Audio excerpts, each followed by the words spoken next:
Thank you very much for the invitation. It's lovely to be back with you good folks. I do miss my time in Seattle. It's nice to see some familiar faces here.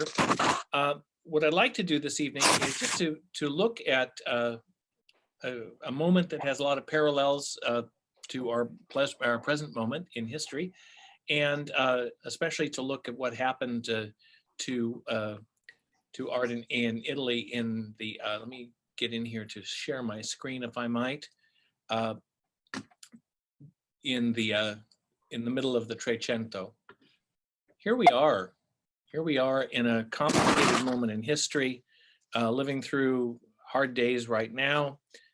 Mercifully, the days are not quite as hard as they were in the Trecento, but if we're going to talk about the Trecento, we can't really we can't look at and talk about the beginnings of modern Italian art. We can't really do that without looking at really the holy trinity of art in Italy in early Italian art, Cimabue, Giotto, and Duccio.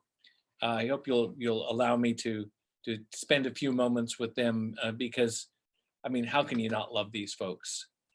As you know, art in Italy and painting in Italy moved from largely Byzantine roots. Remember the huge trade that went back and forth between Constantinople and northern Italy, especially through Venice, though there was also a great deal of trade through Genoa as well. And the earliest painting, I mean, after the kind of the emergence from the so-called Dark Ages, which weren't as dark as some people would have us believe, but as painting starts to reemerge, certainly a major factor in that reemergence is the large influx of art that came from Constantinople. Remember that in the 800s, late 700, early 800s, during the iconoclastic controversies in the Byzantine Empire, huge numbers of Greek monks and religious and also political leaders came to Italy. In fact, for 75 years, all of the popes, the bishops of Rome, were in fact Greek. So we get to the beginnings of Italian painting are certainly firmly rooted in this very formal, very iconic tradition of Italian art. Pardon me, of Byzantine art, I should say. The figures are unearthly. They float. They seem to be weightless. They're very conventional in many ways. There are very firmly established conventions of iconography. Though the painting on the right you see here is unique in that we don't know who the painter was, but what makes it unique is that Our Lady is actually sitting in the Colosseum in Rome as a throne. Cimabue is the first to kind of break through and out, or at least the first great and well-known artist to break out of and through this tradition. Here his Crucifix from Arezzo has an amazing sort of grace to it, and not just hierarchical and hieratic formality, but there is a real humanity in this image that's very engaging. So here we see the little insert from the hand of Jesus on the left of your screen, and the face of Jesus, which is deeply emotional and showing at least some recovery of a painting that's based on anatomy.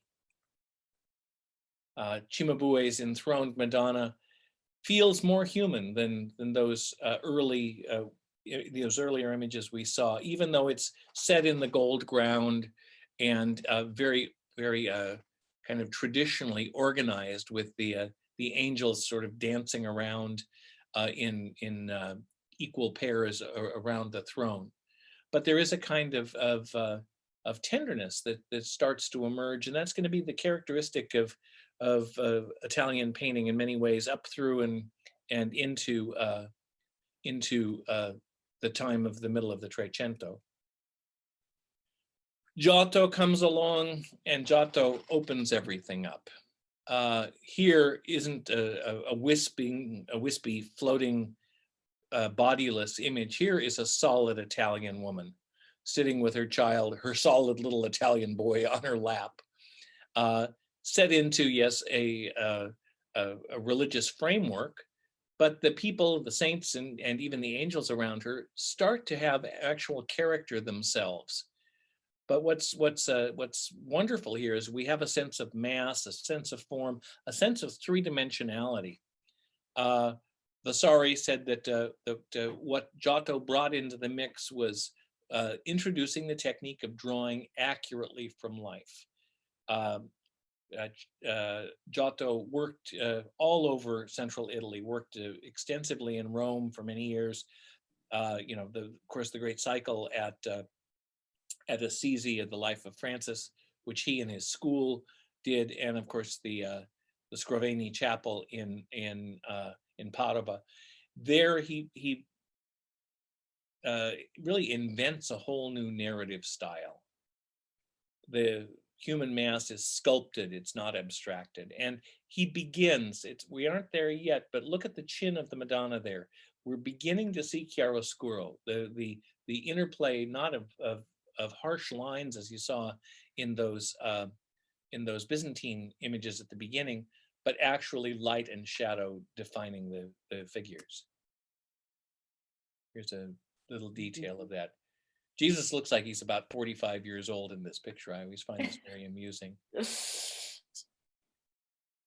So you can see the progress from the more stylized but still beautiful image of Cimabue here to this much more realistic and human feeling image of Giotto's.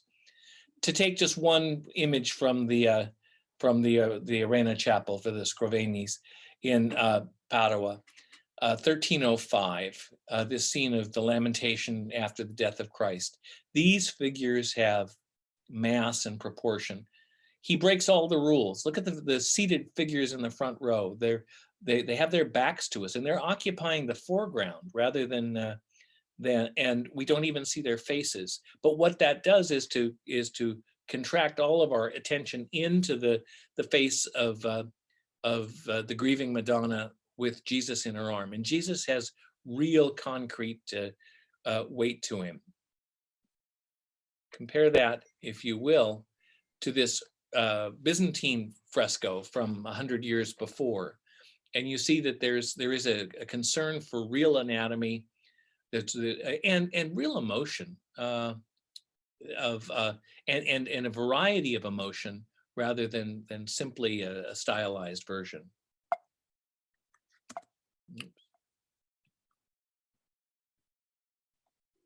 Duccio, who was a contemporary of Giotto's, actually was a little older than Giotto.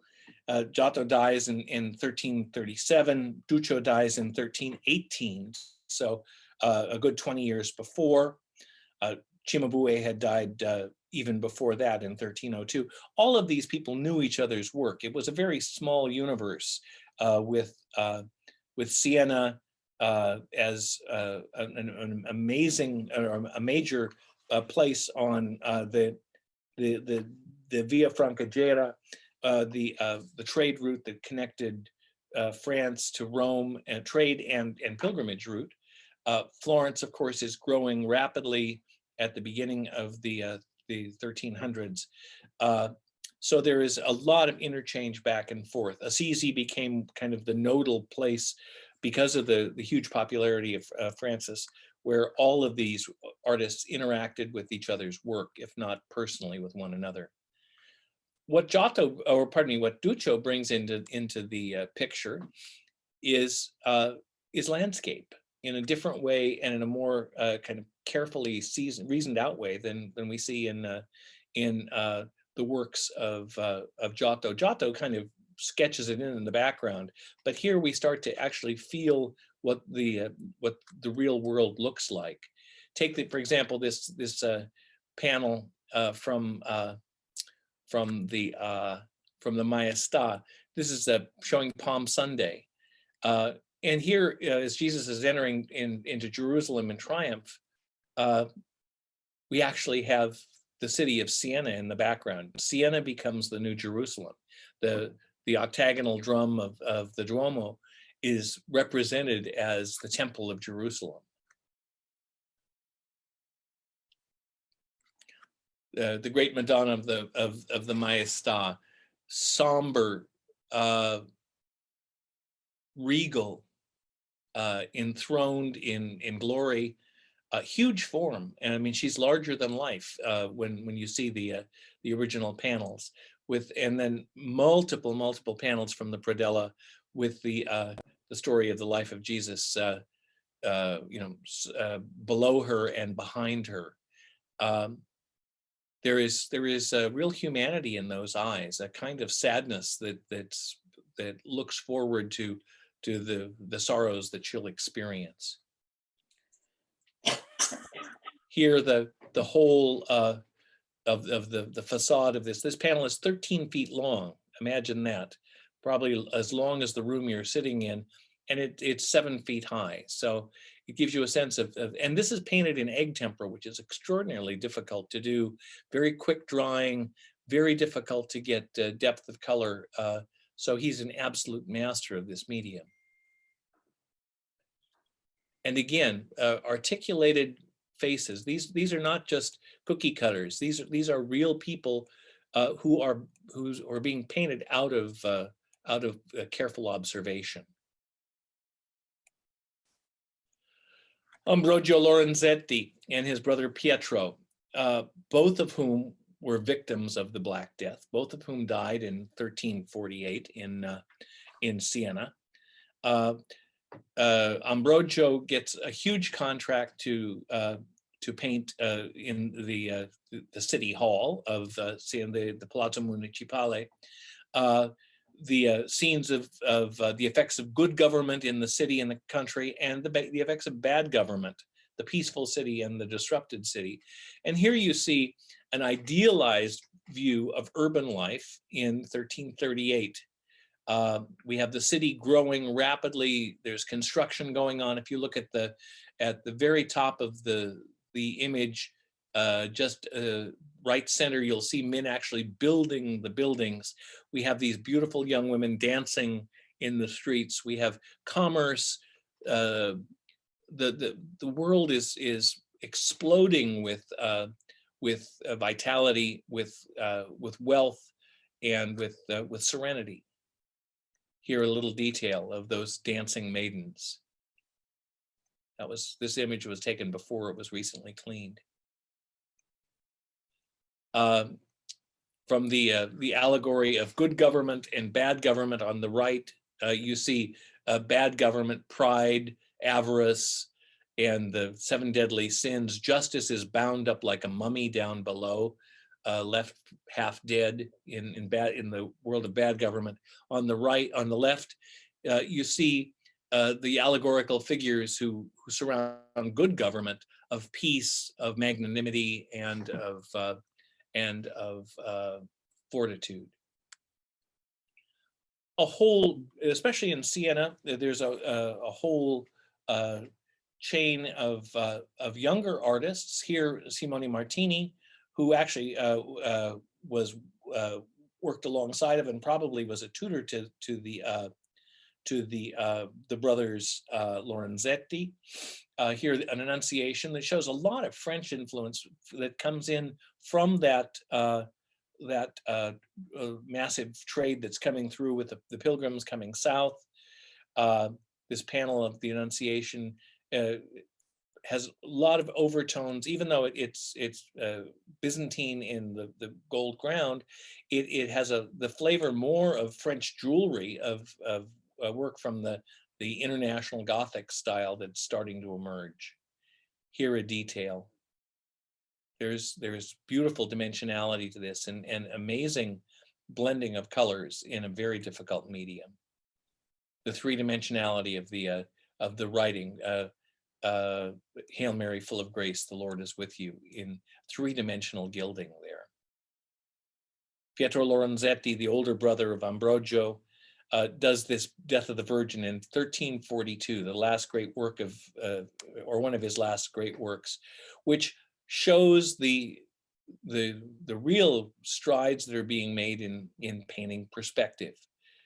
Here, the birth of, this is Saint Anne, the birth of, or the mother of the Virgin Mary. The little baby Mary is being bathed in the foreground, and here we feel on this flat panel that we're being invited into a three-dimensional space. Quite a remarkable thing. So, wealth. I'm not spending a lot of time on Florence tonight. We'll just stay with Siena, where there was a rich tradition emerging, and then it all comes apart. This is an image from the Camposanto in Pisa, just not very far at all away from Siena. In the early 14th century, art historians are still arguing whether this was done before or after the arrival of the plague. It doesn't really matter. This was done certainly no earlier than 1335, and many argue that it was done in the immediate years after the plague, in the cemetery complex at Pisa, next to the Duomo and the Leaning Tower, that the Dominicans had organized. And here we see the triumph of death. Death in the center, wielding a massive sickle. It's like a threshing machine. And if we to death to the right on this frescoed panel, we see beautiful young people, beautiful wealthy people having a splendid day in the country. What could be lovelier? But then death comes and hacks them down. Hacks down popes and monks and governors and bishops and kings, pulls their souls out of their mouths, you can see, and death, shown as little demons, is pulling away their lives.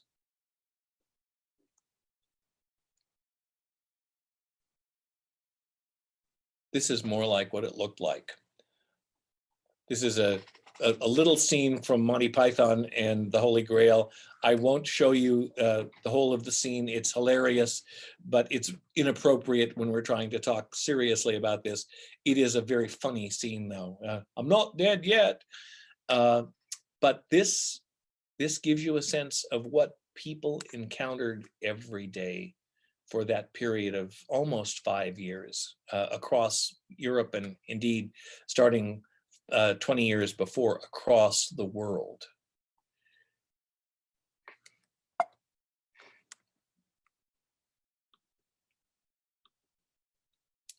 Across the world.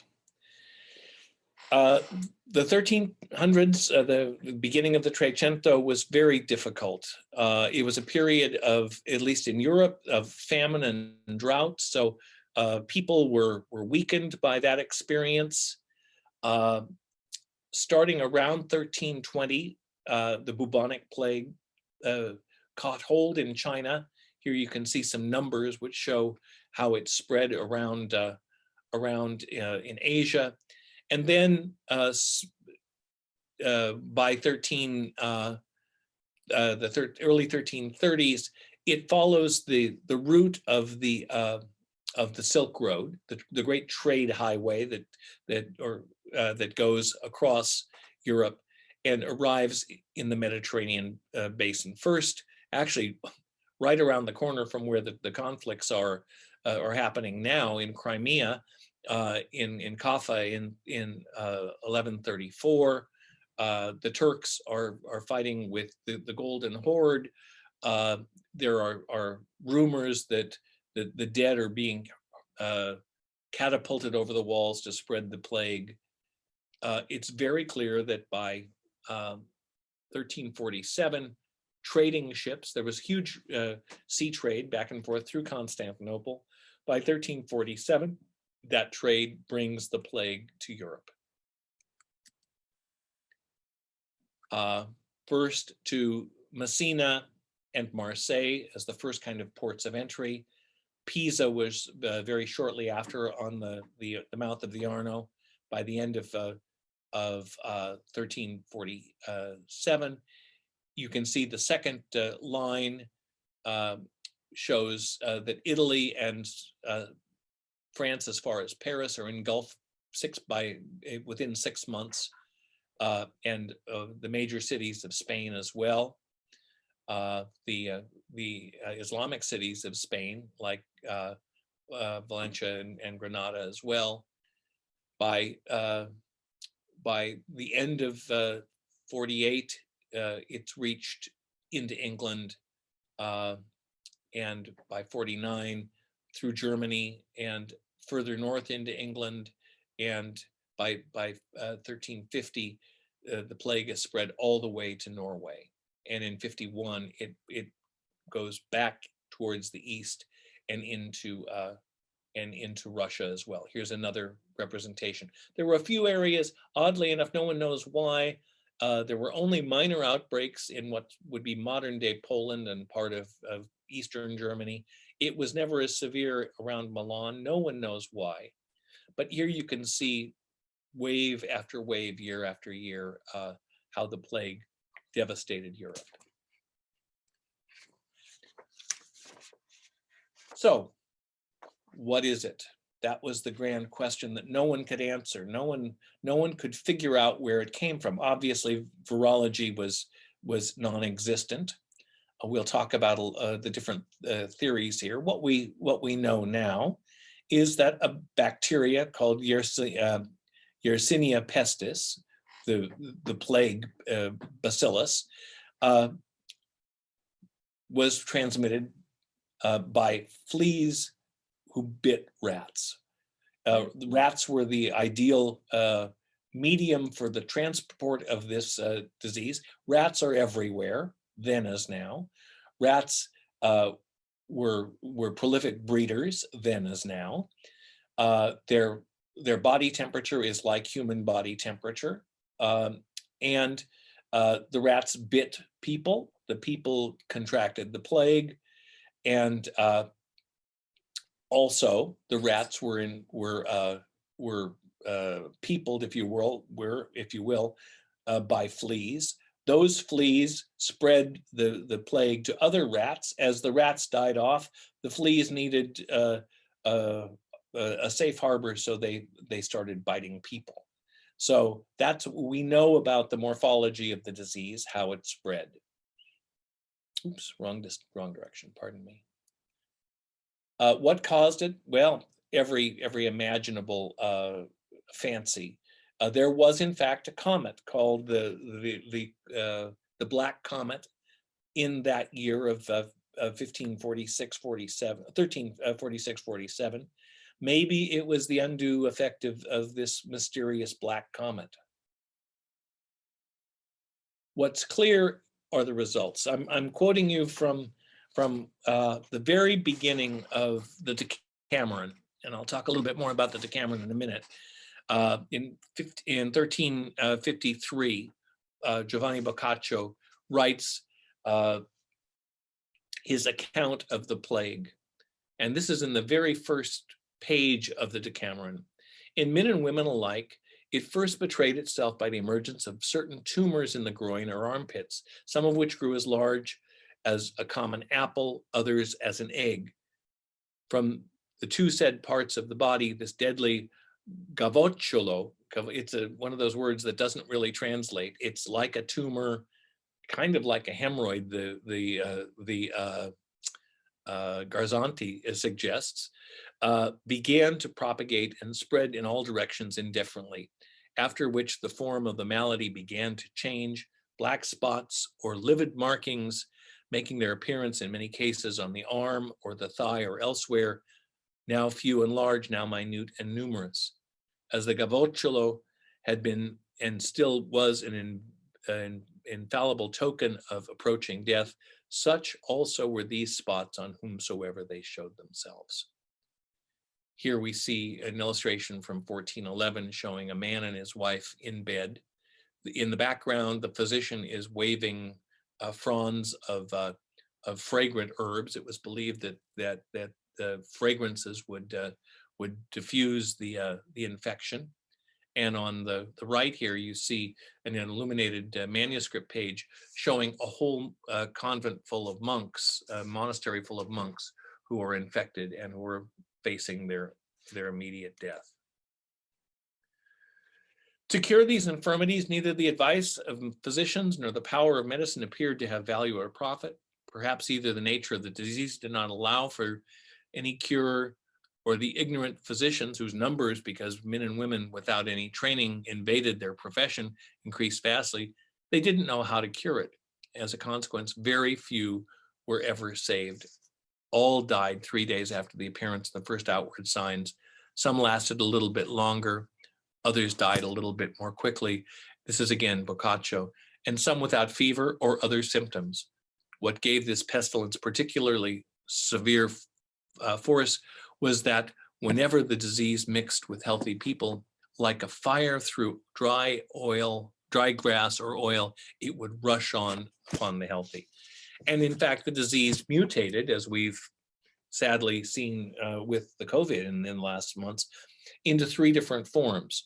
The most popular, the most common form was the bubonic plague, forming these buboes, these tumor-like growths that would fill with pus and then explode. There was a second version of it, which was much more fatal, though not as prevalent, was pneumonic plague, which is very similar to, at least in its transmissibility, to the Omicron virus that we've just experienced, borne by breath rather than by bacteria in bodily fluids.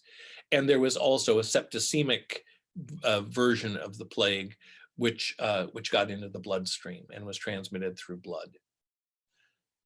Here, the famous image of Dr. Schnabel, the plague doctor, whose, I should go back there, whose mask is stuffed with rosemary and fragrant flowers to help him, ward off the malaria, which people that was the best that they could come up with, was malaria, the evil air, the putrid air which transmitted it. The image on the left here shows a woman and the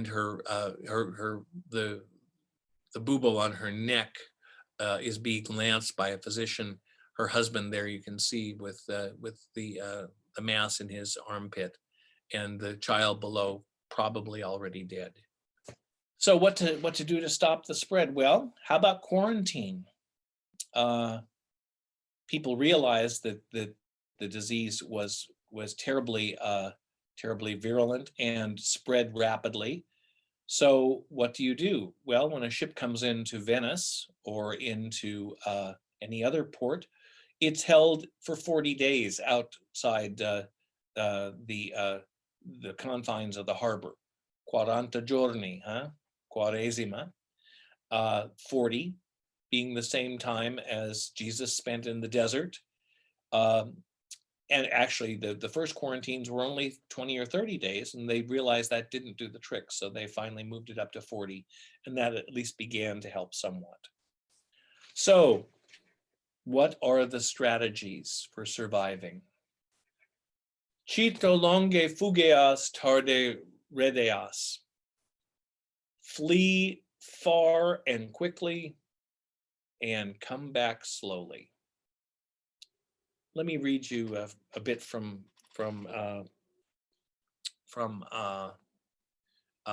Boccaccio. Diverse fears and imaginings were born in those left alive, and all of them took recourse to the most cruel precaution to avoid and run away from the sick and their things. In doing so, each person believed they could preserve their health. Others were of the opinion that they should live moderately and guard against all excess.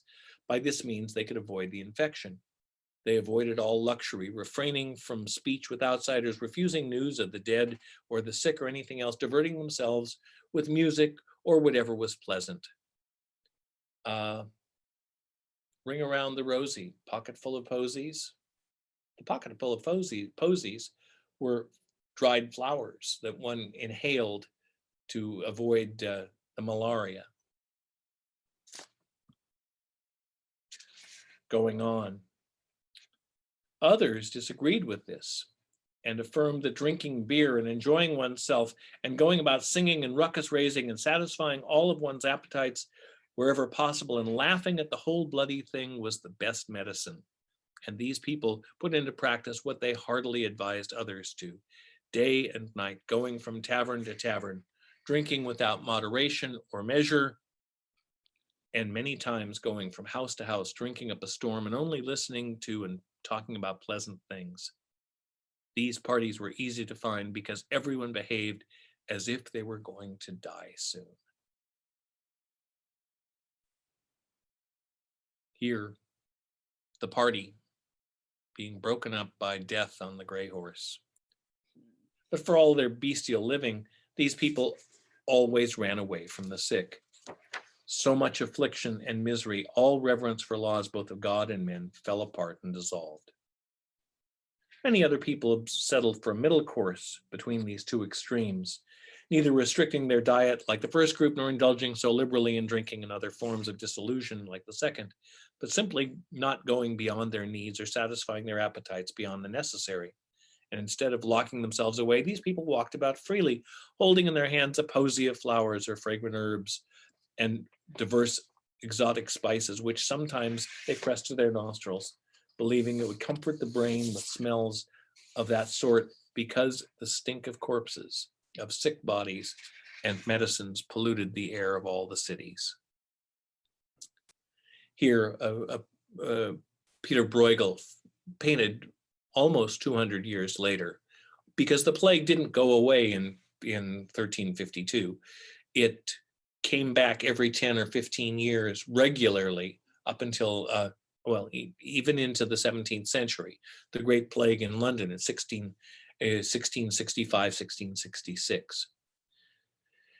People fled from the city, as Boccaccio's beautiful young people did. Huge numbers of men and women, Boccaccio says, abandoned their rightful city, their rightful homes, their relatives and their parents and their things, and sought out the countryside, as if the wrath of God would punish the iniquities of men, and the plague was based on where they happened to be, as if the wrath of God was aroused only against those who unfortunately found themselves within city walls, or if the whole of the population of the city would be exterminated at its final hour. You have to find reasons for this. So who do you blame it on? Well, you blame it on God, you blame it on the devil, or frequently enough in medieval Europe, you blame it on the Jews. On one day in 1349, 6,000 Jews were executed at Mainz. 3,000 Jews at Erfurt in Germany met the same fate.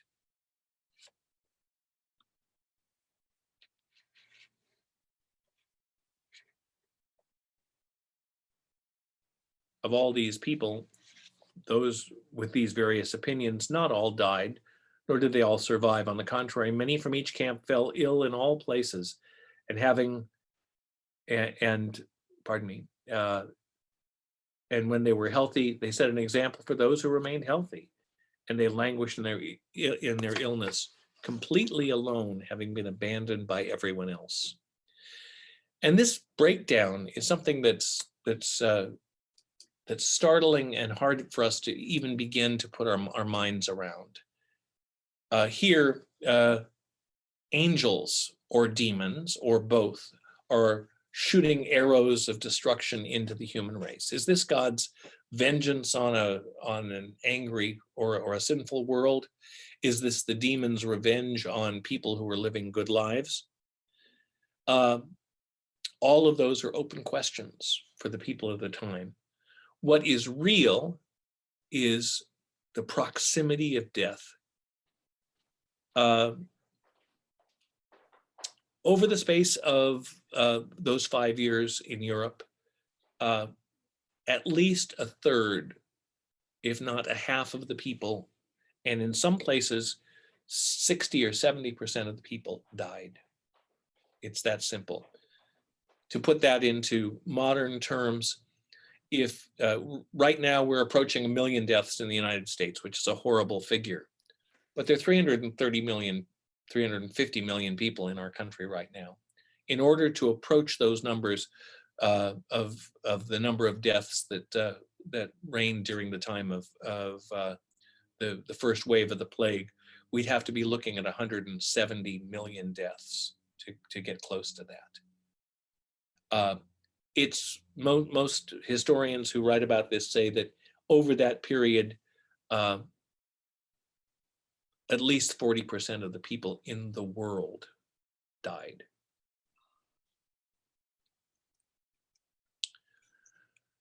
The saints were invoked, Saint Roch, and particularly in France, Saint Sebastian, who was shot through with arrows but still survived. Those arrows became emblematic of the shooting pains of the plague. So faith did not disappear, but it was severely watered down. People whose whole religious experience had, from womb to tomb, had been surrounded by religious ritual, died alone and were carried away on the cart. The normal, Boccaccio writes about this in great detail, the business of caring for the dead and the dying simply fell apart. And the usual sorts of offices that were offered for the dead didn't happen. This is a very different image from, and we'll come back to this image because it's so important. Here's an image from 2 years after the Great Death began, painted in northern Italy. Very different from the Maestà of Duccio, isn't it? The Madonna of Humility sits on the ground, still crowned, still beautiful, but if we look at her face, we see a tremendous sadness there as she sits on the ground like Job. One of the religious responses was the flagellant movements, people who walked through the streets of town, whipping themselves, hoping that they might cast and put aside the wrath of God by inflicting physical punishment on themselves. And this was a widespread phenomenon around Europe. Groups went from Flanders as far as London to preach repentance in this particularly sad way.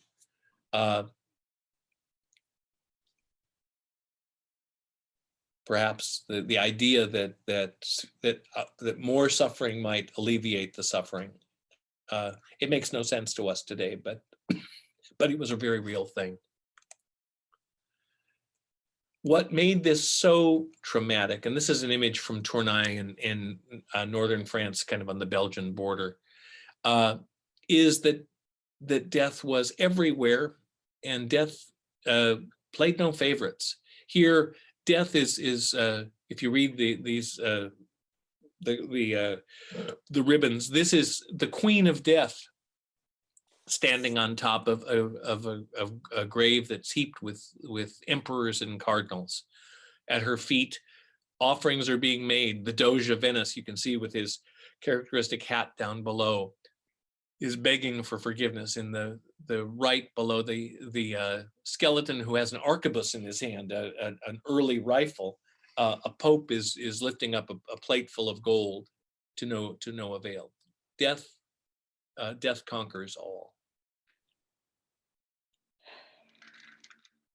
Here from frescoes, these are from Slovenia from the period. Queens and kings. 3 quick and 1 dead.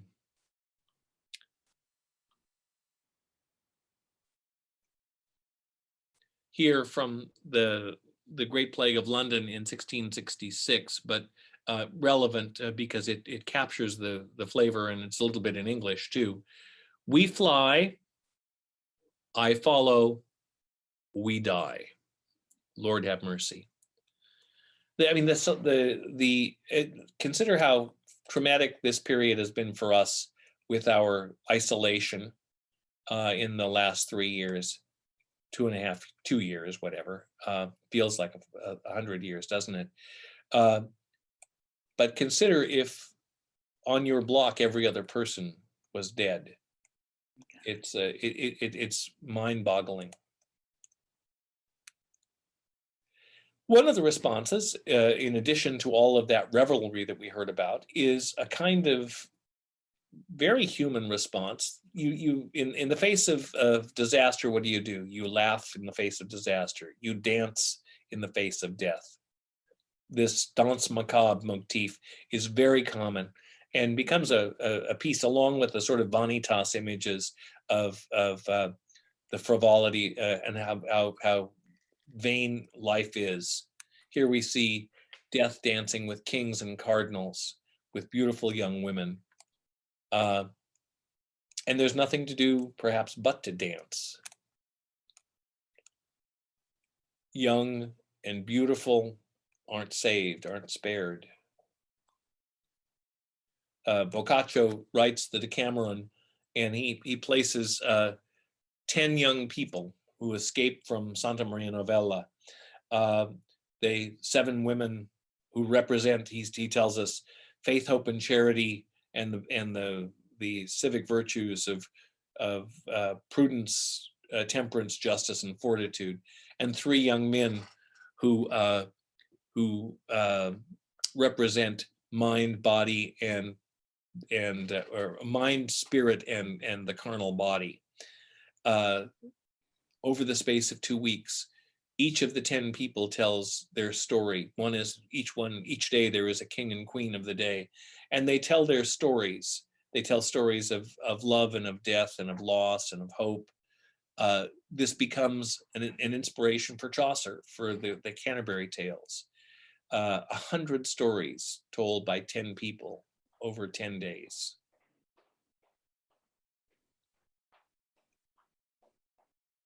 The holiest people, the Franciscans and the Dominicans, who were particular friends of the poor, they're not exempt either. Nor is the Pope, and you see here on the far right. Actually, the Pope survived barely. The Pope during this period was in Avignon. Gregory VI, who was a Frenchman, he more than a third, almost 40% of the cardinals died. The Pope lived inside the palace with 2 blazing fires on either side of him all summer long, and was able to avert the plague that way, probably because it kept the fleas and the rats away. Here you see a skeletal band playing for the dead Pope.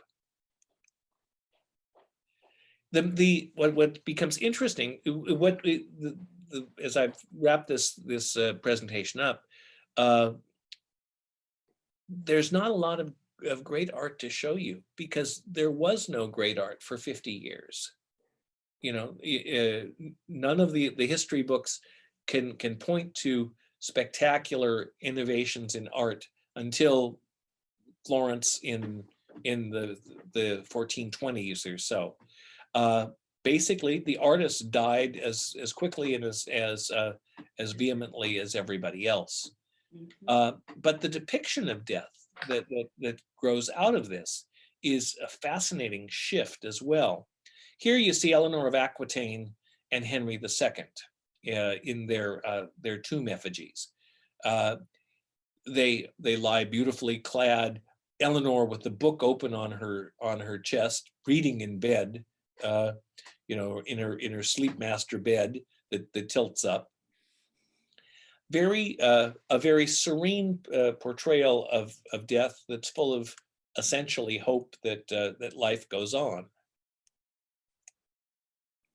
Here, a very different view that becomes typical of tomb architecture across Europe. We are the spectacle of the world. Let the great and humble, by our example, see to what state they shall inexorably be reduced, whether their condition, age, or sex. Why then, miserable person, are you puffed up with pride? Dust you are, and unto dust you will return. rotten corpse, morsel, and meal for worms. What starts to happen is, as people reflect more and more on the trauma of what they've been through, is they see death as very real and not as just a transitory phase. Here, the queen lies beautifully dressed, but below her we don't just know that it's there, but we see her remains. 1400, Francois de la Sarraz in Paris has this, or his family has this tomb. He died by falling into a pond, and they show his mortal remains covered with frogs. And I spared you the full length view where he has a turtle in a rather uncomfortable place as well. But here we see the architecture of death all of a sudden becomes very real and very, very harsh. The Archbishop of Canterbury from 1440, his tomb in the cathedral at Canterbury shows him lying in state, fully vested and serene, and below him his decomposing body. Or here, the Prince of Orange from 1540, who died in battle at 25. He had left instructions that if he died, this is how he wanted to be represented on his tomb, to remind people of the fragility of life. Another bishop this is the Bishop of Lincoln in England, hand raised in blessing and the shrouded corpse below.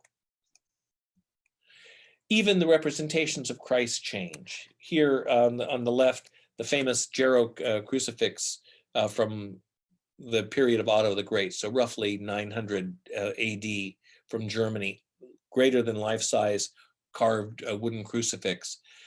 Jesus extended in death, yes, but with a kind of nobility to his posture.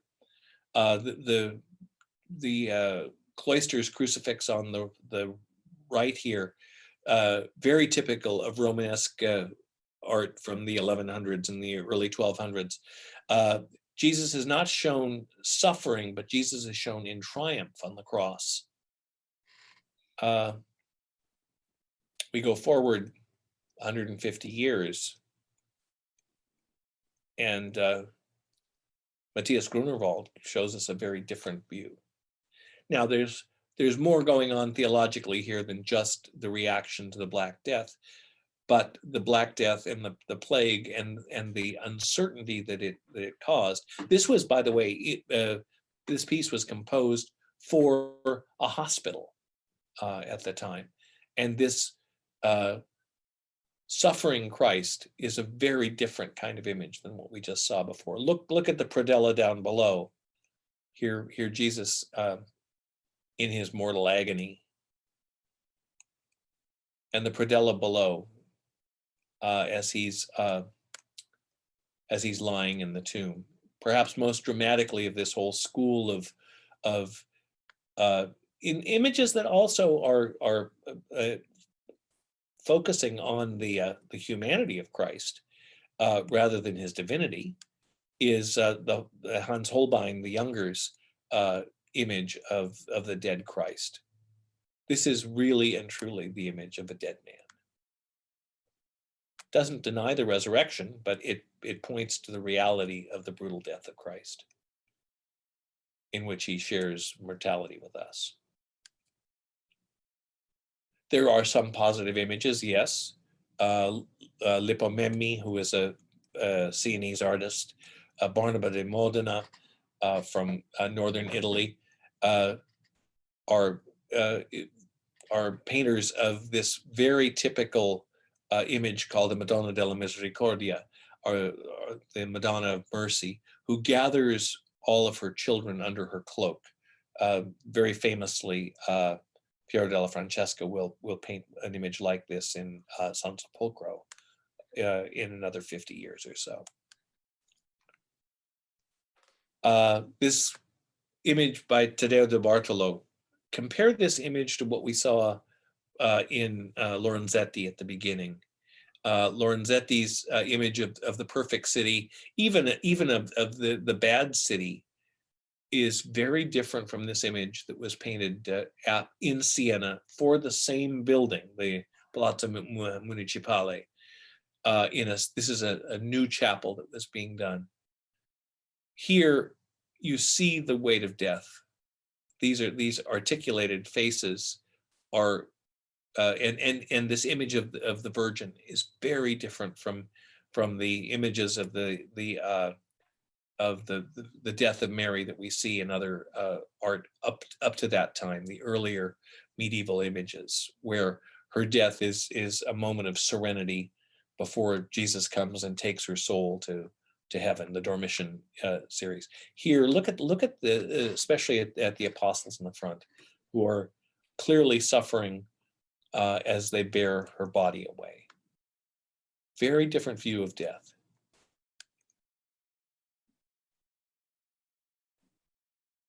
Guarencio di Arpo, 1350, 50 years before the Maestà. A world of difference separates these two images, a world of experience. One confident and optimistic and powerful, the other broken by the experience of suffering. I show you just a couple of images that come out of other traditions. Here, an image called The Dance of Death from 1898. A Norwegian artist named Simberg, clearly relating back to those earlier images. A little closer to our own time, Egon Schiele, the German expressionist artist. He and his wife both died in the flu epidemic of 1919. And here she was pregnant at the time she died. And after her death, he paints this, and he was to die shortly thereafter.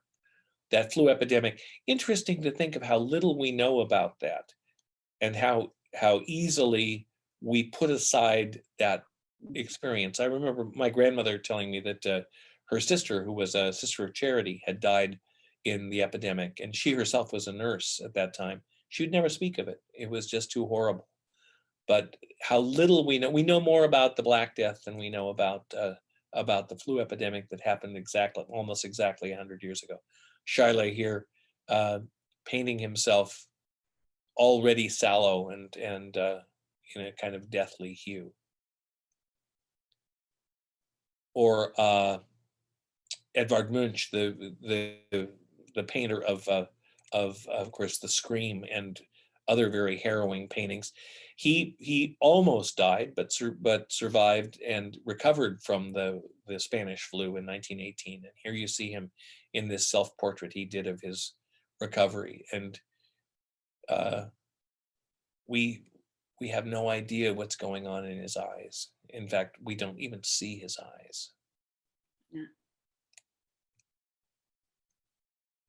Keith Haring, in the midst of the AIDS epidemic in 1989, does this piece called "Ignorance Equals Fear" or "Silence Equals Death." It's too soon to know what, if anything, will come out of our present experience. I show you just three almost random images. This is a piece that was done, a piece of street art that was done by a Norwegian artist named Probel, called The Lovers, painted on the side of a building last year.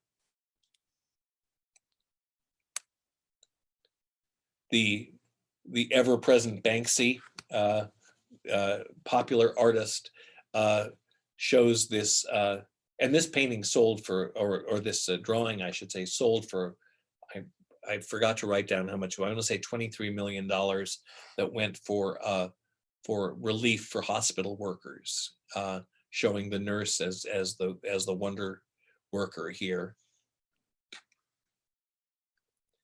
if you have an hour to kill and you're feeling strong, you might want to get on Netflix and watch a piece called Inside. Bo Burnham, who's a musician and comedian, did this claustrophobic piece. I forced myself to watch it last week, and it was very difficult, where he films himself kind of falling apart over the space of this year. It's a fascinating piece of work, but only for the sturdy. It's a hard piece to watch, but it takes on the hypocrisy of much of what's going on in the world, and the absolute uncertainty that so many of us have had to live with. I have to end with something a little cheerier. We have the Madonna of Humility, and here a North Carolina artist named Darian Fleming shows us Purell as gold, and it's hard to read here, but it says new, available nowhere, because the gold cure hasn't been found yet. So that's a little bit of a walk through a very difficult subject. I hope I haven't depressed you over much, but it was fascinating going through this material. I knew some of this material before, but getting kind of deeply into it was a rich experience for me, and raised more questions than it answered, certainly. But the encounter with mortality is something we all have to get to. None of us, I suspect, were waiting for it to happen quite so directly and so painfully as we've seen as a culture rather than just as individuals. So I'll leave it at that. If anybody has a question or observation, we have a couple of minutes. I don't want to keep people, but I appreciate your interest and your time, and I'm happy to have had a chance to delve into this material with you. So there's a question in the chat about, it says, since so many skilled, learned artists were lost, where did the re-education, the Renaissance, come from? Well, people kept their eyes open. People continued to learn from what had happened. It was more like a long hiccup, if you will. What had been there wasn't lost forever. It wasn't erased, but it took a long time and there's a whole kind of social history underneath this that I couldn't even begin to get to. The connection between the end of feudalism that really was nailed by the Black Death, when feudal estates fell apart, when people moved in larger numbers back to the cities, when banking and kind of international commerce comes back, there is a huge amount of interplay back and forth. So people continue to look around. People still want beautiful things. People are eager to experience something beyond what they know. So the short answer is people never stopped making art, but they didn't have the leisure or it took a while for the economy to be able to sustain artists again too. So that's a very complicated question, Dan. I wish I could give you a more concise answer, but it's a combination of people continuing to look around, of once wealth starts to get concentrated in the great cities. Interesting that Siena never recovered.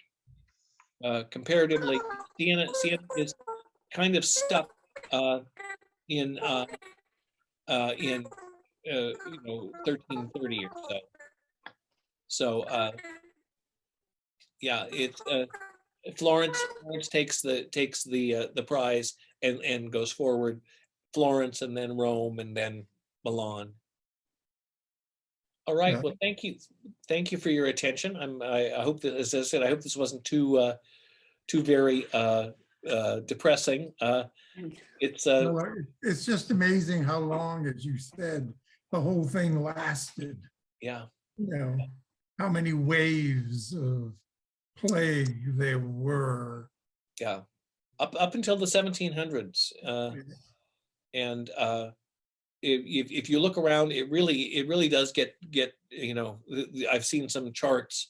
Every 15, 20 years it comes back, and it depends on weather. It depends on the amount of travel that's going on. I mean, they finally figured out that you know, it moved with people. The difference between then and now is that you know, it took 3 years for the virus to get back to Moscow. Right. It took how long for Omicron to get from South Africa to Yeah. the West Couple Coast? of plane trips. A couple of days, a couple of plane trips. Yeah, exactly.